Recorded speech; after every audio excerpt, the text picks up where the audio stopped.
بندگان خدا، آپ سب کو اور اپنے نفس کو تقوی الہی کی وصیت کرتا ہوں، تقوی الہی کی نصیحت کرتا ہوں،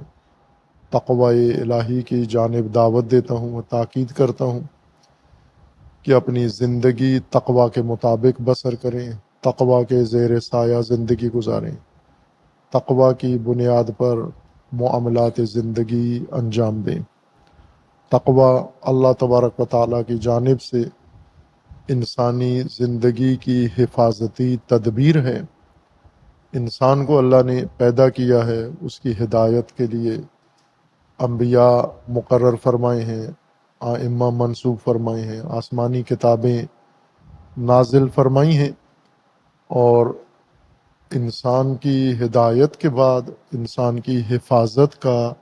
اہتمام کیا ہے۔ حفاظتی تدبیر کو تقوی قرار دیا ہے، اور اس تدبیر کے سائے میں اگر انسان الہی نظام کے اندر ہو، جیسا پیدا ہوتا ہے خلقت الہی نظام کے تحت ہوتی ہے، پرورش بھی اگر اس کی الہی نظام کے تحت ہو، اور پھر حفاظت بھی اس کی الہی نظام کے تحت ہو، یہ انسان موفق ہے، یقیناً کامیاب ہے خسارے سے نکل کر اپنا مقصد خلقت حاصل کرنے میں۔ جس طرح قرآن میں اللہ نے فرمایا والعصر ان الانسان لفی خسر، انسان خسارے میں ہے، گھاٹے میں ہے، دھوکے میں ہے اور نقصان میں جا رہا ہے، لیکن بے شعور ہے، اس نقصان کا اس کو اندازہ نہیں ہے۔ اس کے لیے اللہ نے نظام بنایا ہے۔ اگر انسان جیسے پیدا الہی نظام میں ہوا ہے، اسی طرح پرورش انسانی نظام الہی نظام میں ہو، زندگی الہی نظام میں گزرے، اور تمام نظام الہی کے اندر انسان جیے، حفاظت بھی الہی نظام کی ہو، یہ انسان دنیا میں بھی اور آخرت میں بھی کامیاب ہے، مفلحون میں سے ہے، اولئک هم المفلحون۔ اس کی زندہ مثال آج، ویسے تو قرآن کریم نے انبیاء کرام علیہ السلام کی مثالیں دی ہیں، تاریخ قرآن نے ذکر کی ہے، ناکام لوگوں کی، ہلاک امتوں کی، تباہ اور برباد قوموں کی تاریخ بھی قرآن نے ذکر کی ہے، اور اسی طرح نجات یافتگان کی بھی قرآن نے تاریخ ذکر کی ہے۔ لیکن قرآن ایک خاص زمان تک قرآن کا نزول ہوا، اور وہاں قرآن کی تنزیل رک گئی، اس کے بعد قرآن نے نازل نہیں ہونا۔ لیکن اگر فرض کریں ہم کہ نزول قرآن کا سلسلہ برفرض اگر جاری رہتا، تو بعد کی تاریخ جو رسول اللہ صلی اللہ علیہ وآلہ وسلم کے بعد واقعات رونما ہوئے ہیں اور آج جو کچھ ہو رہا ہے، تو یقیناً ان میں سے بھی منتخب تاریخ قرآن کا حصہ بن جاتی۔ لیکن چونکہ اللہ تبارک و تعالیٰ نے نبوت، ختم نبوت کا اعلان کر دیا، اور اب وحی نازل نہیں ہونی، کتاب آسمانی نہیں اترنی، لیکن انسانی سلسلہ جاری ہے، تاریخ جاری ہے، حوادث جاری ہیں، ان میں وقفہ نہیں آیا۔ آج جو واقعات رونما ہو رہے ہیں اور ہم نے دیکھے ہیں اور آپ دیکھ رہے ہیں،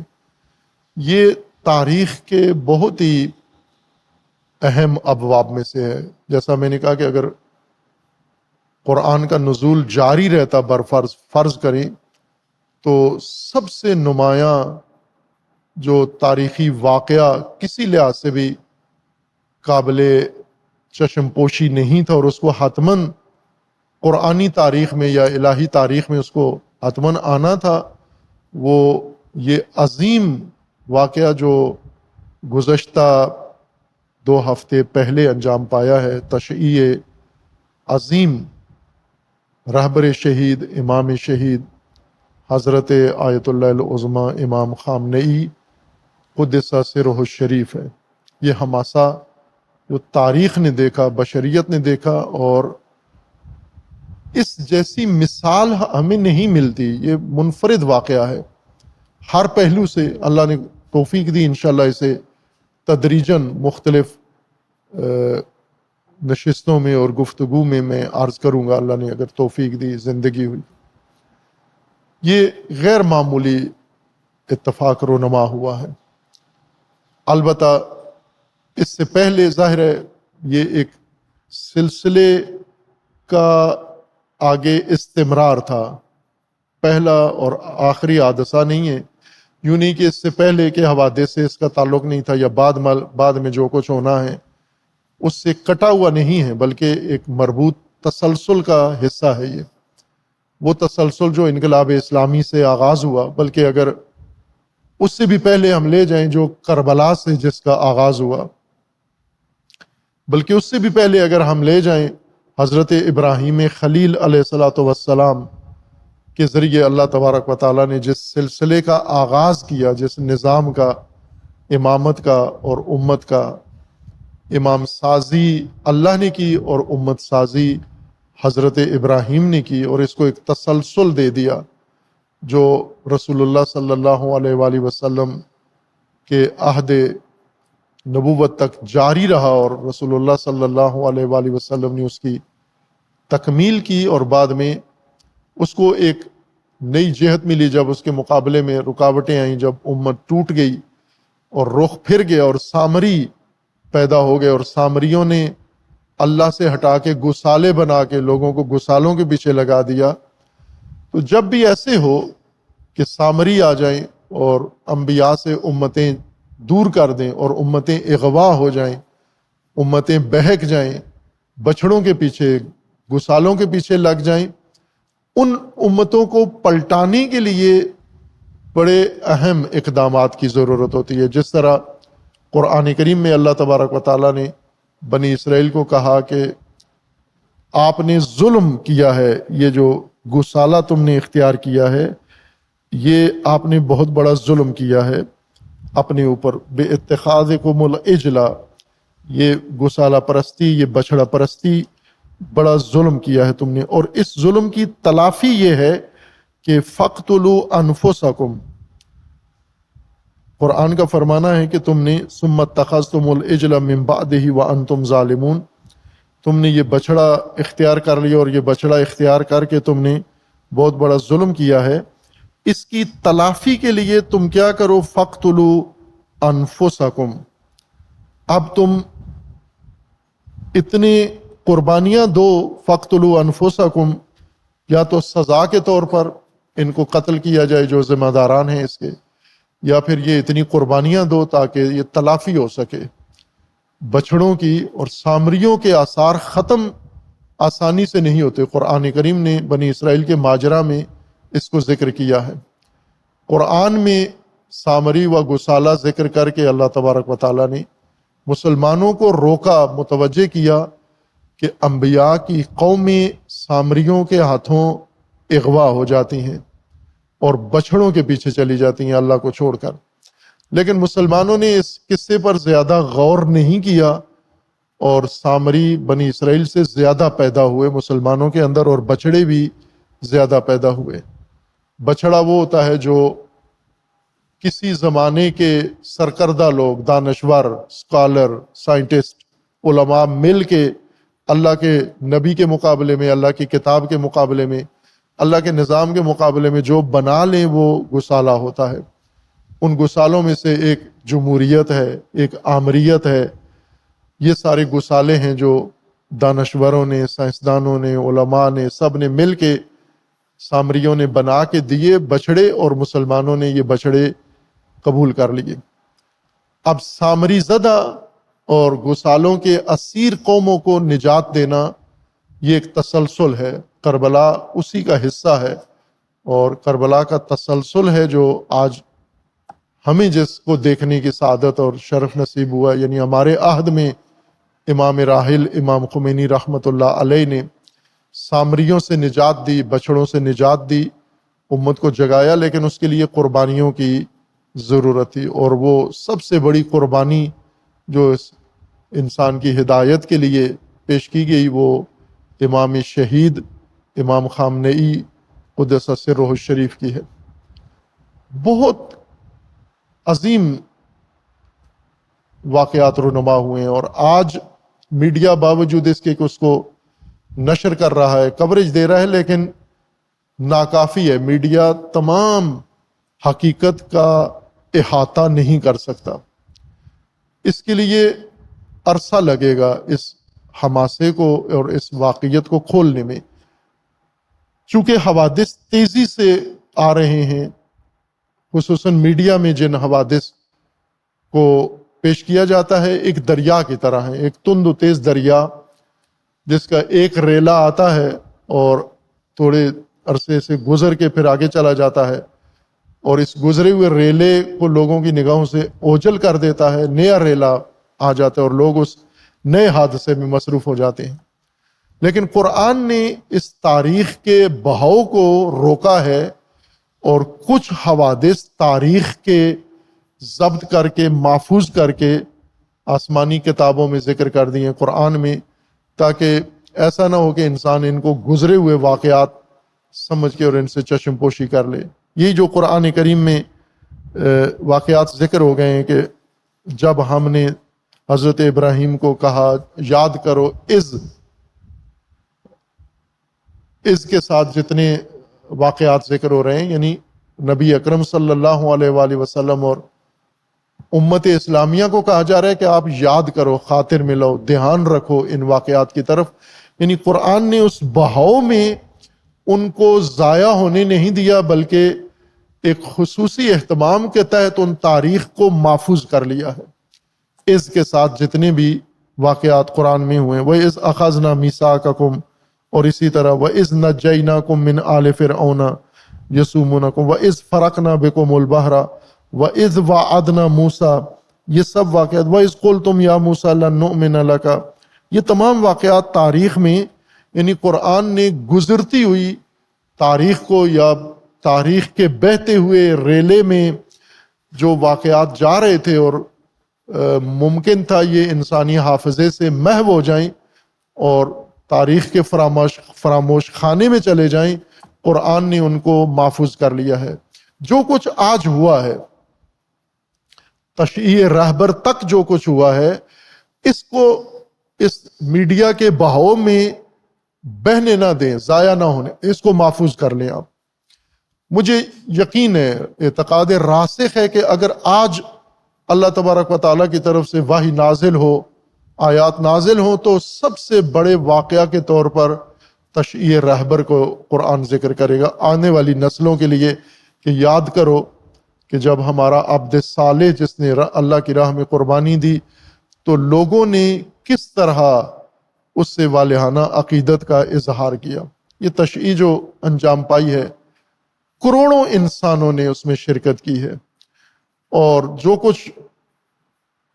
موقع پہ ہوا ہے وہ سارا میڈیا نہیں بتا سکتا، کوئی راوی بھی نہیں بتا سکتا، اس کو عرصہ لگے گا اس حقیقت کو سمجھنے میں جو کچھ اتفاق رونما ہوا ہے۔ یہ صرف احساسات نہیں تھے، جذبات نہیں تھے، یہ ایک بعثت تھی، جس طرح عنوان دیا گیا، بعثت انسانیت تھی، بعثت امت رسول اللہ صلی اللہ علیہ وآلہ وسلم تھی۔ اللہ تبارک و تعالیٰ نے جس طرح نبی اکرم کو مبعوث کیا تاکہ امت مبعوث کریں، یہ بعثت تھی امت کی، یہ ایک رستاخیز تھی، یہ ایک محشر تھا جو برپا ہوا ہے، اور وہ واقعہ رونما ہوا ہے جس نے تاریخ کا رخ بدل دیا ہے۔ یہ حقیقتاً وہ نقطہ عطف ہے، ٹرننگ پوائنٹ ہے۔ اب سے تاریخ کا دائرہ مڑ گیا ہے، جدھر شیاطین تاریخ کو لے کے جا رہے تھے انسانیت کو، اب انسان نے اور تاریخ نے ادھر نہیں جانا، اب ادھر جانا ہے جدھر اللہ نے ارادہ کیا ہے اور اللہ کے بندوں نے جس کا ارادہ کیا ہے۔ اور سب سے بڑھ کر یہ امام شہید رحمت اللہ علیہ جس اعلیٰ قیادت کا انہوں نے مظاہرہ کیا ہے، بصیرت کا مظاہرہ کیا ہے، اور جن مواقع سے انہوں نے استفادہ کیا ہے اور اقدامات انجام دیے ہیں،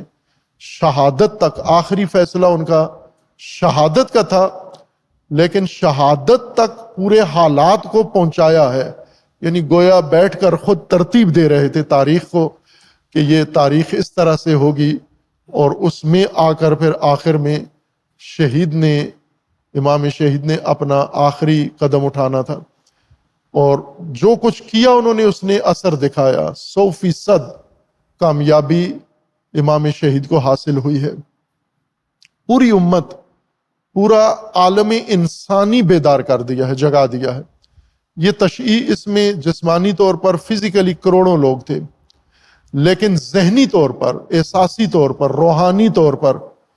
ابھی یہاں جمعیت جو بیٹھے ہوئے ہیں ان میں سے اکثریت نہیں جا سکے، لیکن کیا آپ اپنے آپ کو سمجھتے ہو کہ آپ نہیں تھے اس تشییع کے اندر جو نہیں جا سکے؟ چونکہ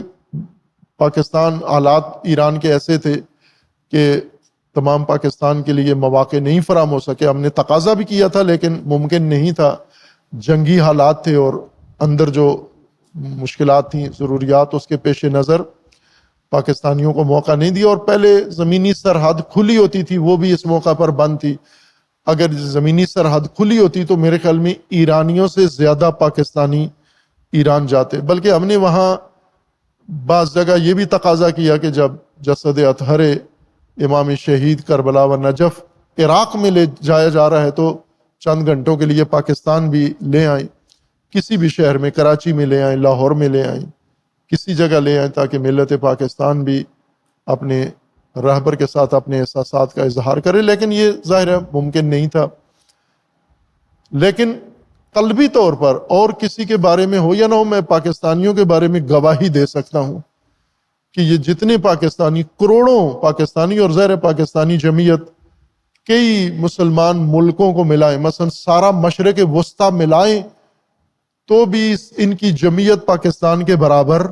نہیں بنتی۔ ایران سمیت تمام مشرق وسطی کی آبادی سے پاکستان کی آبادی زیادہ ہے الحمدللہ، اور اس آبادی کا 90% حصہ امام شہید کے ساتھ، ان کے دل امام شہید کے ساتھ تھے، ان کی روحیں امام شہید کے ساتھ تھیں، وہ روتے تھے یہاں پر۔ اس لیے یہ تشییع 2 حصوں میں انجام پائی ہے۔ ایک، جن لوگوں نے جسمانی طور پر اس تشییع میں حضور کا شرف پیدا کیا ہے، اور ایک وہ جنہوں نے قلبی طور پر اور جنہوں نے ذہنی طور پر، روحانی طور پر اس تشییع میں، کوئی فرد آپ کسی بھی پاکستانی کو، کسی رکشے ریڑھی والے کو بھی پوچھ لیں تو وہ اپنے آپ کو قلبی طور پر اس تشییع کا حصہ سمجھتا تھا۔ لہٰذا یہ تاریخ میں بے نظیر واقعہ ہے۔ ہمیں تاریخ انسانیت میں نہیں ملتا ایسا واقعہ کہ کسی شخصیت کے ساتھ، کسی روحانی مرشد کے ساتھ، کسی روحانی پیشوا کے ساتھ اتنی عقیدت، اتنا لگاؤ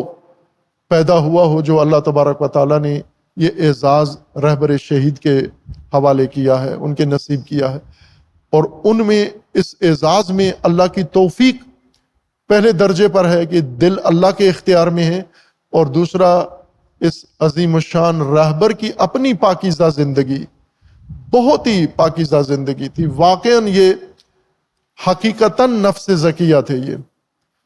منزہ زندگی جس شخصیت نے گزاری ہے۔ انشاءاللہ ایک بات ہم نے شروع کی تھی رہبر شناسی کی، اس کو جاری رکھیں گے، اللہ نے توفیق دی۔ جو اسرار پنہان لوگوں کی نگاہوں سے ہیں وہ لوگوں کے سامنے آنے چاہیے کہ اتنی پاکیزہ زندگی ایک شخص گزارتا ہے جس کے ارد گرد اتنے حوادث رونما ہوتے ہیں، اور پھر آخرکار لوگوں ان کی شہادت سے ان کی مظلومیت،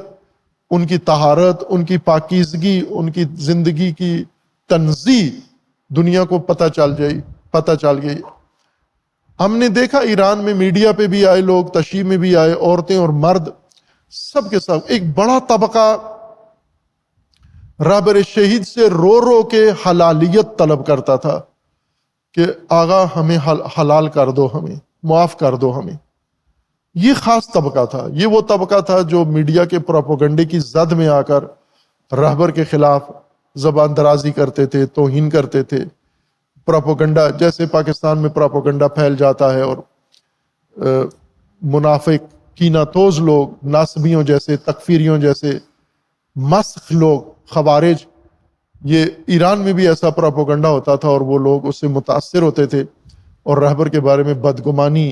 کا شکار ہو جاتے تھے۔ رو رو کے رہبر کے جنازے سے ہاتھ جوڑ جوڑ کے واسطہ دے کے طلب کرتے تھے کہ ہمیں پتہ نہیں تھا، ہمیں اس ہستی کا پتہ نہیں تھا، ہم سے غلطی ہو گئی ہے، ہم نے جو کہا ہے۔ رہبر شہید سے کہتے تھے آغا معاف کر دو ہمیں، اللہ سے کہو ہمیں معاف کر دے۔ ہم نے جو کچھ کیا ہے بہت غلط کیا ہے۔ ایک محشر تھا، وہ تشیع نہیں تھی، وہ زمین پہ قیامت تھی، ایک محشر تھا جو اللہ نے جس طرح فرمایا ہے کہ ہم مبعوث کریں گے محشر میں ساری انسانیت کو۔ یہ مومنین کا، اخص الخواص مومنین کا محشر تھا، ہر ایک کا نہیں تھا، فقط مخلص مومنین کا محشر تھا، جس پہ اتنی بڑی جمعیت کروڑوں کے لحاظ سے جسمانی طور پر حاضر تھے اور اربوں کے لحاظ سے غیر جسمانی طور پر جس کے اندر حاضر تھے، اور سارا پاکستان اس کے اندر حاضر تھا۔ پاکستانی قیادت نے بہت اعلیٰ تعظیم کی، تکریم کی، راہبر کی، جس اعلیٰ سطح پر پاکستان کی حکومت نے، پاکستان کی ریاست نے اور پاکستانی سیاسی جماعتوں نے شرکت کی ہے، یہ بھی ایک بے مثال چیز ہے۔ مجھے نہیں یاد آتا کہ پاکستان میں بھی کسی کی اس طرح سے تکریم سب نے مل کے کی ہو، کہ سب اس طرح اعلیٰ قیادت، ہر عسکری قیادت، سیاسی قیادت، حکومتی قیادت، حزبی قیادت، سارے جمع ہو کر کسی کے جنازے میں شریک ہوئے ہوں، لیکن رہبر شہید کی یہ پاکیزگی تھی روح کی کہ یہ بھی سارے شریک ہوئے۔ باہر کے جو ہم نے دیکھا، جو مشاہدہ کیا، مشاہدین نے جو کچھ دیکھا وہ بھی بہت عظیم ہے، لیکن اس کو جو حقیقت تھی اس کے پس پردہ وہ اس سے زیادہ عظیم تر ہے یہ تشیع، اور اس کو تاریخ کا حصہ بنانا ہے، اور یادگار و ماندگار جاویدانہ تشیع تھی یہ حادثہ میڈیا کے اس تسلسل اور ریلے کے سپرد نہیں ہونا چاہیے، یہ احساسات کا حصہ نہیں ہونا چاہیے، چونکہ احساسات آتے ہیں گزر جاتے ہیں۔ اس نے تاریخ میں رہنا ہے اور اگلی نسلوں کی ہدایت کا منبع بننا ہے۔ اس نے، جیسا میں نے عرض کیا کہ اب تو کتاب آسمانی نازل نہیں ہونی، لیکن اگر ہوتی تو یہ واقعہ اس کا حصہ بن جانا تھا۔ اب جب اللہ نے کتاب آسمانی نازل نہیں کرنی، وحی نہیں ہونی، لیکن انسانیت تو جاری ہے۔ آپ کو یہ شرف حاصل ہوا ہے کہ آپ اس عہد میں زندہ ہیں، آپ نے یہ آنکھوں سے دیکھا ہے، آپ اس کا حصہ ہیں۔ اب آپ کا یہ فریضہ بنتا ہے کہ جس طرح قرآن نے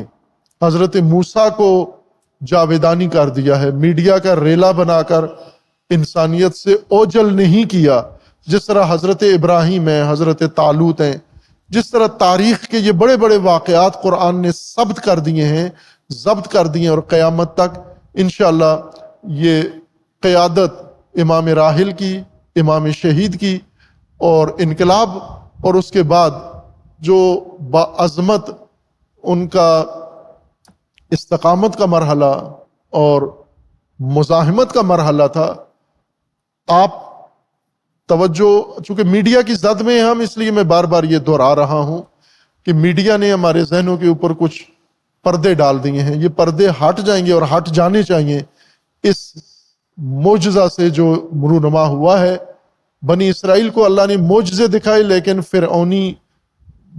محکومیت اور فرعونی غلامی کے پردے ان کے ذہنوں سے نہیں ہٹے۔ سامری نظر آتا تھا، موسیٰ و ہارون نظر نہیں آتے تھے۔ اللہ کے معجزے دیکھ کر بھی گوسالوں کے پیچھے چلے جاتے تھے۔ یہ حالت ہماری نہیں ہونی چاہیے، یہ معجزے دیکھ کر ہمیں سامریوں اور گوسالوں کے پیچھے نہیں جانا۔ اس کو آپ نے اب باقی رکھنا ہے ہر ممکنہ طریقے سے، خصوصاً آج کی نسل میں اس کو بنیاد ہے، یہ نقطہ عطف ہے، یہ موڑ ہے تاریخ کا۔ ہم جو حسرت کرتے تھے کہ غدیر کا عمل انجام پایا لیکن اس طرف لوگوں کا رخ نہیں ہوا، کربلا جیسا واقعہ رونما ہوا لیکن انسانیت کا رخ اس طرف نہیں ہوا، لیکن آج اللہ تبارک و تعالیٰ نے وہ غدیر اور عاشورہ کی اگلی جو حصہ تھا، قسط تھی، وہ رہبر شہید کی شہادت اور ان کی تشییع کے ذریعے سے مکمل کر دیا ہے۔ اب انشاءاللہ وہ سارے ادھورے راستے تکمیل ہونے والے ہیں، مکمل ہونے والے ہیں، اور آثار اس کے نمایاں ہو چکے ہیں۔ کئی پہلو ہیں اس کے اندر۔ ملت ایران نے، رہبر تو بہت ہی باعظمت تھے، لیکن جو اس قوم نے عظمت دکھائی ہے، جو اس قوم کا حماسہ ہے، وہ واقعاً حیران کن ہے، خیرہ کنندہ ہے۔ اس ملت نے جو کچھ انجام دیا ہے، جس طرح سے اپنے رہبر کے ساتھ انہوں نے والہانہ عشق و محبت کا اظہار کیا ہے، اور جو ان کی کیفیت تھی جو ان کی حالت تھی، عورتیں، بچے، بوڑھے، جوان، مریض، ویل چیئر پر، جس حالت میں جو تھا وہ نکل آیا اپنے رہبر کو سلام پیش کرنے کے لیے، تکریم کے لیے، تعظیم کے لیے، اور اس سے بھی بڑھ کر کہ یہ کروڑوں جمعیت، کروڑوں لوگ قم میں تھے، تہران میں تھے، مشہد میں تھے، عراق میں، نجف اور کربلا میں، اور سب کی زبان پر صرف ایک جملہ تھا، انتقام۔ یہ بہت عظیم حماسہ خلق ہوا ہے، سب کی زبانوں پر صرف ایک جملہ تھا، انتقام، کہ اب ہمارا فریضہ، پہلا فریضہ، ابتدائی فریضہ یہ ہے کہ ہم نے اپنے رہبر کے اس مظلومانہ قتل کا انتقام لینا ہے۔ اور اس طرح سے ملت نے انتقام کی خواہش ظاہر کی ہے اور ارادہ ظاہر کیا ہے کہ قاتل لرز رہا ہے۔ اس وقت قاتل کی جو پوزیشن ہے وہ دیکھنے والی ہے، خود وہاں کا میڈیا بتا رہا ہے کہ اس وقت کس حالت کا شکار ہو گیا ہے، اور انشاءاللہ یہ کام ہونا ہے۔ اور رہبر معظم نے، حضرت آیت اللہ سید مجتبی خامنئی دامہ ظل العالی نے اپنے پیغام میں اس پہ تاکید فرما دی ہے، اور یہ فرما دیا ہے کہ یہ فریضہ، انہوں نے فرمایا میں ہوں یا نہ ہوں، یا کوئی اور شخصیت ہو یا نہ ہو، یہ تمام امت کا فریضہ ہے، صرف ایرانیوں کا نہیں ہے، تمام امت کا فریضہ ہے۔ اور جو بھی یہ سعادت حاصل کر لے، چونکہ آج تک ہم انتقام کے نوحے اور انتقام کے ترانے پڑھتے ہیں کہ ابھی ہم نے کربلا کا انتقام لینا ہے، لیکن بہت سارے انتقام تاریخ کے تشنہ ہیں۔ یہ ایک انتقام انشاءاللہ وہ تمام حسرتیں تاریخ کی پوری کر دے گا، اور یہ انتقام لینے کے لیے فقط ایک آدھ ہستی، شخصیت نہیں، بلکہ پوری امت، پوری انسانیت کھڑی ہو گئی ہے انشاءاللہ۔ اور اس انتقام کا جو نعرہ ہے، انتقام کا ارادہ ہے، یہ پورے عالم اسلام اور پوری عالم انسانیت میں انشاءاللہ پیدا ہو گیا ہے، احساس پیدا ہو گیا ہے۔ پاکستان بھی اس کا حصہ ہے، اور پاکستان ظاہر ہے، پاکستانی مزاج پہلے ہی سے آمادہ ہے ان کاموں کے لیے، انتقامی کاموں کے لیے پاکستان ہر چیز سے زیادہ آمادگی رکھتا ہے۔ اور انشاءاللہ میری یہ دعا ہے کہ یہ اعزاز کسی پاکستانی کے نصیب ہو انشاءاللہ۔ اور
انشاءاللہ اس موضوع سے متعلق اللہ نے توفیق دی، آپ کی خدمت میں عرائض پیش ہوں گے انشاءاللہ۔ اللہ تبارک و تعالیٰ کی بارگاہ میں دعا گو ہیں خدا بندہ اپنے اسماء حسنہ کے صدقے، انبیاء، اولیاء، ائمہ اطہار، بی بی زہرا سلام اللہ تعالیٰ علیہ سید الشہداء کے صدقے، پروردگارہ امام شہید کو انبیاء و ائمہ کے ساتھ معشور فرما، سید الشہداء کے ساتھ معشور فرما، امام راحل، امام شہید کو پروردگارہ ان کے درجات بلند فرما۔